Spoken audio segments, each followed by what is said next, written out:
नमस्कार मित्रों, मैं रश्मि अपने किस्से और कहानी की दुनिया में आपका स्वागत करती हूँ।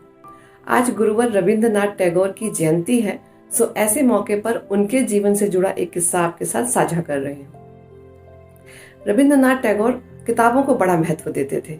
वो कहते थे हमें खूब पढ़ना चाहिए, पुस्तकें हमारी सच्ची मित्र होती हैं। लेकिन साथ साथ वो यह भी कहते थे कि न सिर्फ पढ़ना चाहिए बल्कि पढ़ने के बाद हमें हर एक शब्द में गहरे उतारना चाहिए, उन्हें समझने की कोशिश करनी चाहिए, उनका चिंतन और मनन करना चाहिए, तभी हमारे जीवन में भी गहराई आएगी। एक बार वे सौंदर्य शास्त्र को समझने के लिए एक पुस्तक पढ़ रहे थे। वे जानना चाहते थे कि सौंदर्य क्या है। तो पढ़ते पढ़ते उन्हें आधी रात हो गई, नींद भी आने लगी, लेकिन वे समझ नहीं पा रहे थे कि आखिर ये सौंदर्य है क्या, सौंदर्य को कैसे देखा जा सकता है। खैर, उन्होंने सोने के लिए अपने कमरे की मोमबत्ती बुझा दी। जैसे ही उन्होंने मोमबत्ती बुझाई तो उनका कमरा चांदनी की रोशनी से भर उठा।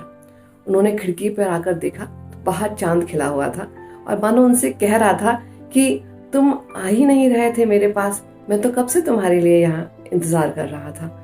और फिर उनसे रहा नहीं गया और वे छत पर आ गए।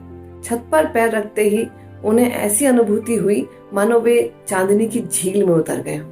आसपास वातावरण बहुत सुंदर था, शीतल मंद हवा चल रही थी, शरीर में एक शीतलता का अनुभव हो रहा था। वे इस सौंदर्य को अप्रतिम हो देखते रह गए और तब उनके भीतर से आवाज आई कि यही सौंदर्य है। मैं इन्हें शब्दों में खोज रहा था और अनुभूति में ये मुझे इस प्रकार प्राप्त हो रहा है। तो मित्रों, वे कहते थे कि जब तक हम शब्द के भीतर जाके उसे अपने जीवन में अनुभव नहीं करेंगे तब तक हमें ज्ञान की अनुभूति नहीं होगी।